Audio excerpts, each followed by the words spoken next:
How's it going, everyone? It's Sam.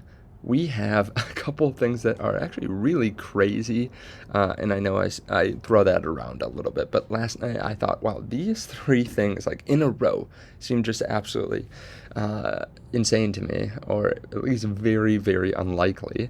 And we have some other news. The ETFs are buying. BlackRock's buying pretty dang heavy today.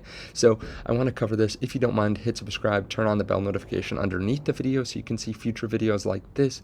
Also, I had my coffee here today. I think a couple people caught yesterday. I was trying some larceny whiskey.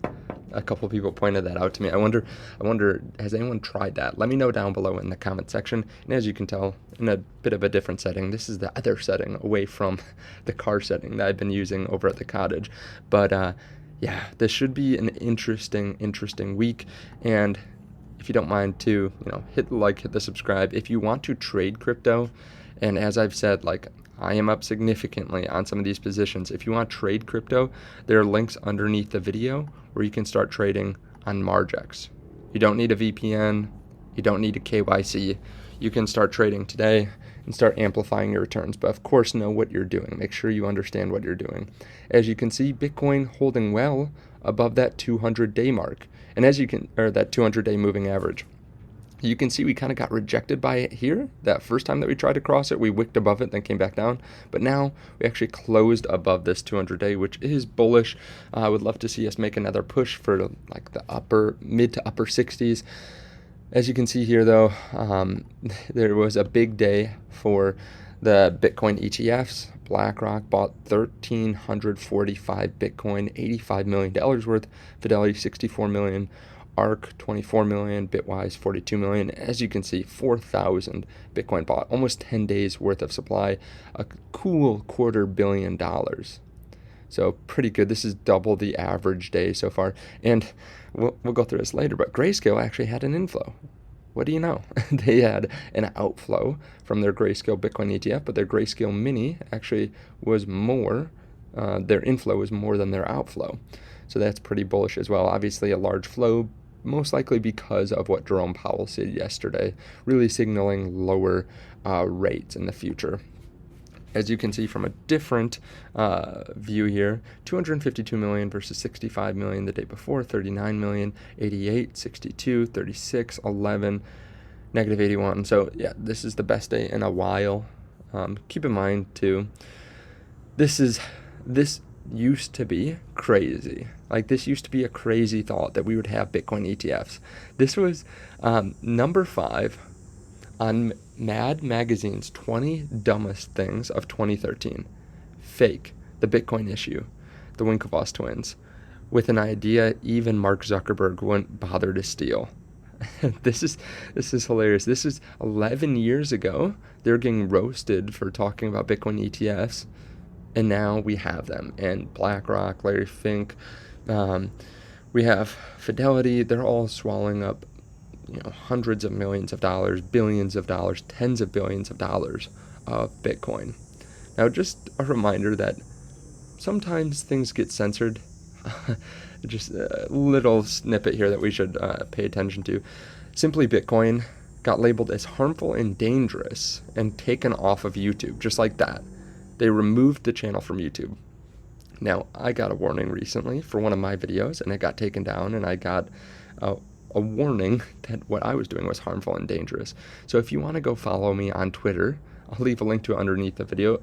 I might get taken off at some point. You never know. But you can find information over there. I actually uploaded the video that was taken down. So I'll actually link that specific tweet, and you can tell me if you think it's harmful and dangerous what was said in it. But yes, this is just kind of crazy to think about, that the Winklevoss twins were roasted this much for something that is the most successful launch in history. Of course, Bitcoin was a different asset back then. Things have changed and matured a lot.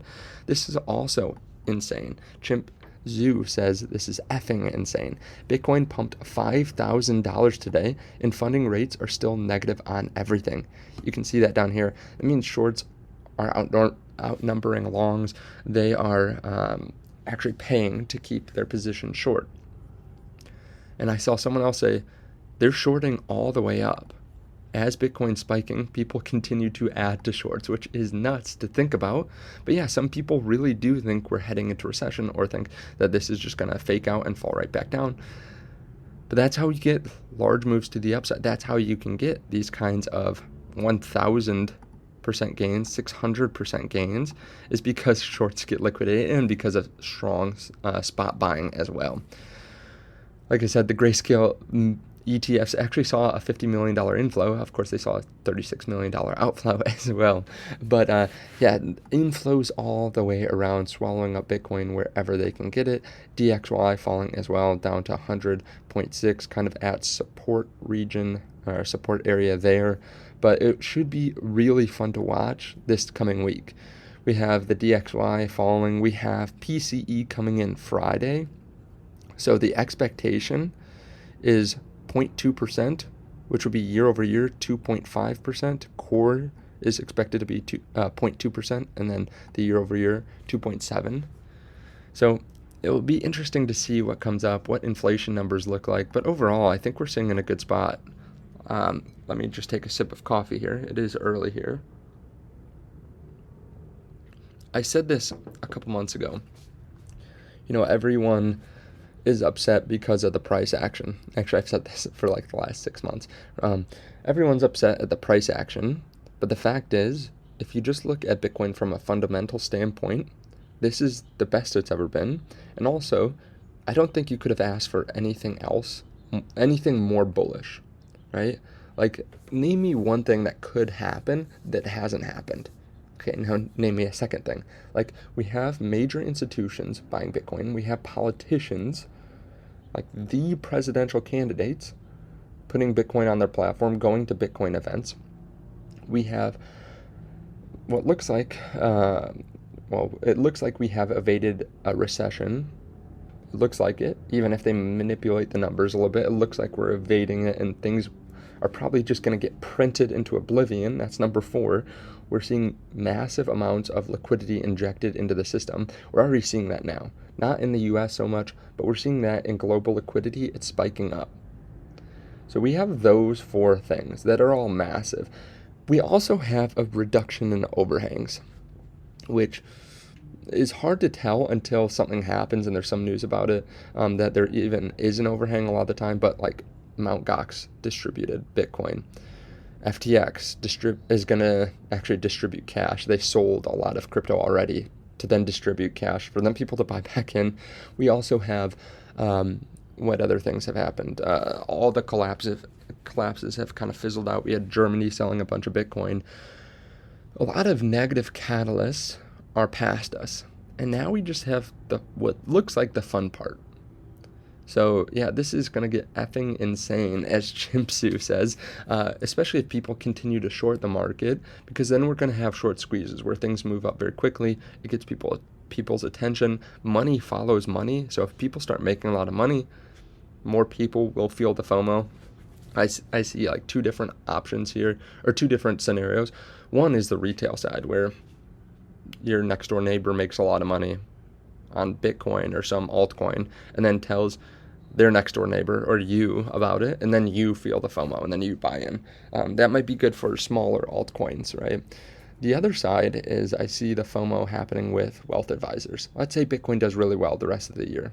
There might be some profit taking or something from the ETFs at the end of the year, that like locking in gains. Sometimes that happens with high growth names, but they all want to be invested in Bitcoin, right? If Bitcoin does really well, which it should, right? Bitcoin's up 50% on the year, more than 50%.